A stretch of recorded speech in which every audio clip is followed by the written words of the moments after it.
Voilà, on peut y voir des gens dans une capitale européenne, Bruxelles, mais qui dorment dehors, dans le froid hivernal.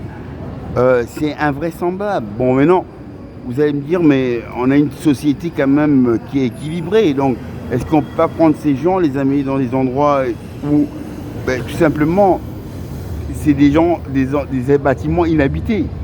On peut donner à ces gens que c'est pas ça qu'ils vont mener comme vie. Dormir dehors, c'est pas agréable, quoi. Et que maintenant, ces gens qu'on pouvait voir, parfois ils peuvent venir de différents pays. Et ça peut arriver que ça vient de Roumanie, il y a même des Belges hein, et qui peuvent avoir des droits, mais qui ont perdu tous leurs droits sociaux. Et après, ils se retrouvent là. Et que pour moi, je trouve ça vraiment triste.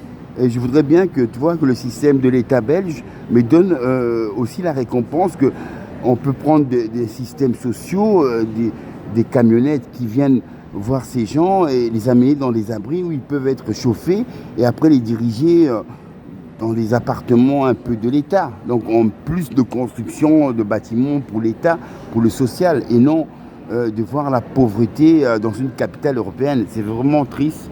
Et je remercie et je demande à Dieu de bénir ces gens dans le froid et de leur donner beaucoup d'amour et que bénédiction à Dieu et qu'il écoute mes paroles, qu'on puisse un peu changer ce système qu'on peut voir aussi un peu partout aux États-Unis. Parfois, il y a des rues entières. En France, Paris, c'est la même chose. Mais bon, que toute cette misère puisse cesser et que ces gens puissent aussi avoir le bonheur d'être chauffés dans un toit. Sinon, on retourne dans le temps où on était les hommes de Cro-Magnon, on n'avait pas de toit. On vivait dans la nature, mais allez, s'il vous plaît, on est dans la civilisation. 20e siècle, 2024, merci, amen, love.